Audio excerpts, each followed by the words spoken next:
Hello and welcome to food મંત્ર by Surabhi Vasa. આજે આપણે એક મસ્ત મજાની વાનગી બનાવી લઈએ. આજે આપણે બિરયાનીને પણ ભૂલાવી દે ને એટલું ટેસ્ટી એવો પુલાવ તૈયાર કરવાનો છે. અને આ પુલાવની ખાસ વાત એ છે કે એના માટે જે મેં ભાત કૂક કર્યા છે ને એ કુકરમાં કૂક કર્યા છે.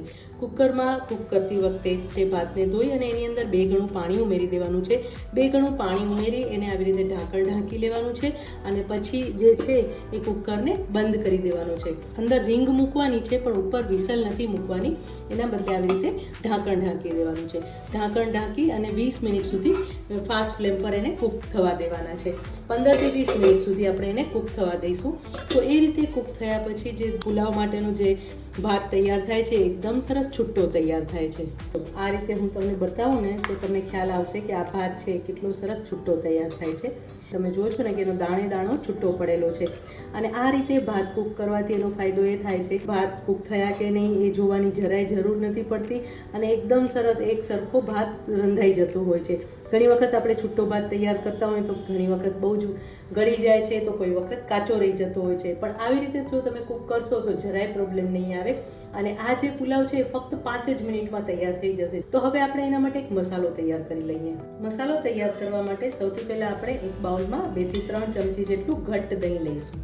અને ઘણી વખત કેવું થતું હોય છે કે આપણે પુલાવ બનાવતા હોય તો પુલાવ ઘણો ડ્રાય થઈ જતો હોય છે, પણ જો આ રીતે મસાલો કરીને તમે પુલાવ બનાવશો ને તો બહુ જ સરસ તૈયાર થશે.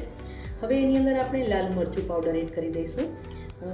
2 થી 1.5 ટીસ્પૂન જેટલું લાલ મરચું પાવડર એડ કરીશું.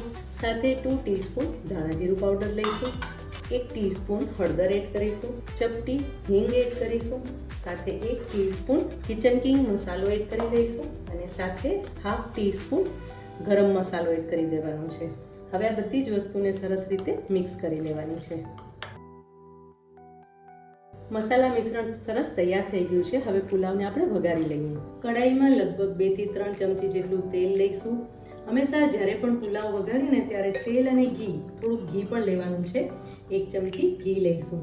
તો એનું પ્રમાણ થોડું આગળ પડતું રાખશો ને તો પુલાવ એકદમ સરસ તૈયાર થશે. હવે એની અંદર આપણે જીરું એડ કરી દઈશું. 5 ચમચી જેટલું જીરું એડ કર્યું છે. જીરું ખીલે એટલે 2 તમાલપત્ર અને 1 તજનો ટુકડો અને 1 લવિંગનો ટુકડો ઉમેરી લઈશું.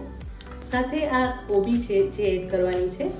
અત્યારે મેં લગભગ અડધો કપ કોબી લીધેલી છે એ એડ કરીશું અને એની સાથે પાકો કેપ્સિકમ લઈશું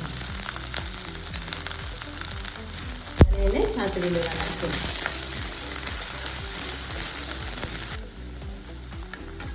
શાકની અંદર આપણે મીઠું એડ કરી દઈશું. 2 ટીસ્પૂન અત્યારે મીઠું એડ કરી રહ્યા છીએ અને મિક્સ કરી લેવાનું છે. શાક થોડા સોફ્ટ થઈ ગયા છે. હજી આની અંદર તમે વટાણા પણ ઈચ્છો તો એડ કરી શકો છો. કલર કેપ્સિકમ પણ લઈ શકો છો, ફણસી પણ લઈ શકો છો, ગાજર પણ લઈ શકો છો. અત્યારે મેં કોબી અને કેપ્સિકમ લીધેલા છે. હવે આ 2 નંગ ટમેટા છે જેને મેં છીણી લીધા છે અને આ છીણેલા ટમેટા આપણે લઈ લઈશું.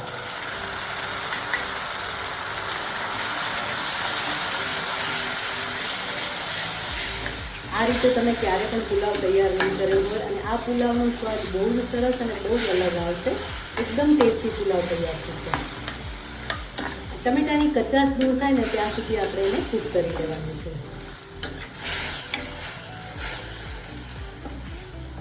ઓલમોસ્ટ તેલ છૂટું પડવા લાગ્યું છે અને ટમેટાની કચાશ સરસ દૂર થઈ ગઈ છે. હવે એની અંદર આપણે જે મસાલાનું મિશ્રણ જે તૈયાર કર્યું હતું એ ઉમેરી લઈશું. એટલે કે જે દહીંવાળું મિશ્રણ છે ને એ આપણે ઉમેરી લેવાનું છે. ગેસની ફ્લેમ સ્લો કરી નાખવાની છે. હવે આ જે મિશ્રણ છે એને બરાબર મિક્સ કરી લેવાનું છે. દહીંની અંદર બધા જ મસાલા એડ કરેલા છે અને કોબી અને કેપ્સિકમને આપણે સાંતળી લીધા છે એટલે જે દહીં છે એ ફાટશે નહીં અને એનું ટેક્સચર પણ એકદમ સરસ રહેશે. હંમેશા જ્યારે પણ પુલાવ બનાવો ને ત્યારે એની અંદર મીઠું છે ને એનું પ્રમાણ થોડું આગળ પડતું રાખવાનું, જેથી કરીને ભાત ફિક્કા ન લાગે. નહીંતર ઘણી વખત કેવું થતું હોય છે કે પુલાવ બનાવીને ત્યારે એકદમ ફિક્કા લાગતા હોય છે પુલાવ. હવે આપણે જે આ તમાલપત્ર છે એને બહાર લઈ લઈશું અને 1 જ મિનિટ સુધી થવા દઈશું, જેથી કરીને તેલ સરસ ઉપર આવી જાય. તો તમે જોઈ શકો છો કે તેલ એકદમ સરસ છૂટું પડી ગયું છે અને ફ્લેમને હવે એકદમ સ્લો કરી દઈશું અને એની અંદર આપણે જે તૈયાર કરેલો ભાત છે એ ઉમેરી દેવાનું છે. હવે આ ભાત જ્યારે પણ ઉમેરીને ત્યારે આવી રીતે હાથેથી થોડો છૂટો કરી લેવાનો છે એને ને આ રીતે આપણે એને ઉમેરી દેવાનું છે. એકદમ સરસ છૂટો ભાત તૈયાર થઈ ગયો છે. અને આ ભાત તમે ક્યાંય પણ બહારગામ લઈ જતા હો ને ટ્રાવેલિંગમાં તો પણ 1 દિવસ સુધી સરસ રહેશે. અને તમે ટિફિન બોક્સમાં આપતા હો ને તો પણ આનો સ્વાદ ભલે ઠંડો થશે ને તો પણ આ જે પુલાવ છે એકદમ ટેસ્ટી તૈયાર થશે. હવે આ બધી વસ્તુને પ્રોપરલી મિક્સ કરી લઈએ, એટલે કે ભાતને મસાલા સાથે એકદમ સરસ રીતે મિક્સ કરી લેવાનું છે.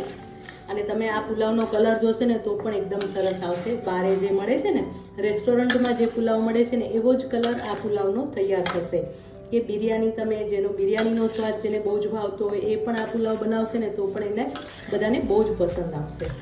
બધું એકદમ સરસ મિક્સ થઈ ગયું છે અને પુલાવ જે છે એ પણ એકદમ સરસ તૈયાર થઈ ગયો છે. આ પુલાવમાં તમે પનીર પણ એડ કરી શકો છો. જો પનીર ગમતું હોય તો એ પણ બહુ જ સરસ લાગે છે. અને આ જે પુલાવ છે એ ખાવામાં પણ બહુ જ ટેસ્ટી લાગશે. હવે થોડા પ્રમાણમાં આપણે કોથમીર છાંટી લઈએ. પુલાવ તૈયાર છે, આપણે એને સર્વ કરી લઈએ.